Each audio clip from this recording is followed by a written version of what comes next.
Hey Kickoff, tu peux me donner une pluie de pouces bleus? Je me noie sur les pouces bleus. Hey, salut les amis, c'est Kickoff et aujourd'hui on va parler de Time Trap. Donc Trap, c'est un peu escalade, tout ça, les grottes, et puis Time, c'est le temps, voilà, le temps de la grotte, un truc comme ça. Voilà. Vous avez compris, je suis mauvais en anglais. Donc le résumé, ce sont des gars qui vont explorer une grotte, mais le temps ne se déroule pas du tout de la même manière que à la surface. Donc ouais, le résumé est pas ouf, je vous l'accorde. Et quand je l'ai lu, j'ai dit ouais, encore un gros nanar. Mais on me l'a conseillé, du coup je l'ai regardé, j'ai dit pourquoi pas, why not. Eh bien, on est bien loin du nanar, les amis. Puis, la raison de leur escapade dans la grotte, c'est la fontaine de Jouvence. Du coup, le film revisite un peu la fontaine de Jouvence, sachant que pour moi, la fontaine de Jouvence, c'est Pirates des Caraïbes. Pirates des Caraïbes et la fontaine de Jouvence, c'était le seul film qui parlait de la fontaine de Jouvence, et donc je connais pas trop l'histoire, entre guillemets, la vraie histoire sur ça. Faudra d'ailleurs que je me renseigne pour ma culture. Mais évidemment, les acteurs, les personnages manquent de travail et de profondeur. De travail dans le sens, le réalisateur et puis le scripteur n'a pas vraiment travaillé les personnages. Mais pour ce film, est-ce important?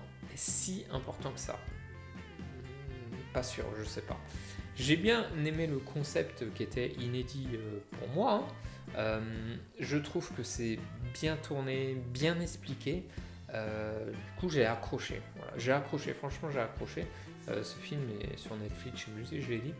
Mais ce qui fait que j'ai accroché, c'est que j'ai trouvé ça très réaliste en fait. Pas réaliste dans le fait de la grotte avec le temps qui passe plus vite, mais réaliste dans le déroulement.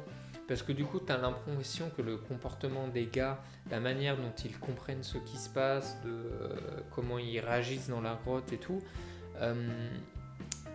et ben, c'est comme si j'aurais fait la même chose. Si j'étais avec eux, je pense que ça serait passé à peu près la même chose. Donc l'ensemble est quand même cohérent et réaliste. Après, j'ai eu très peur que la fin parte en science-fiction, what the fuck.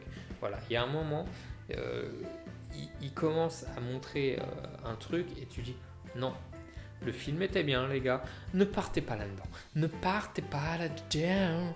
Et voilà, j'ai vraiment flippé parce que ça aurait gâché tout le film.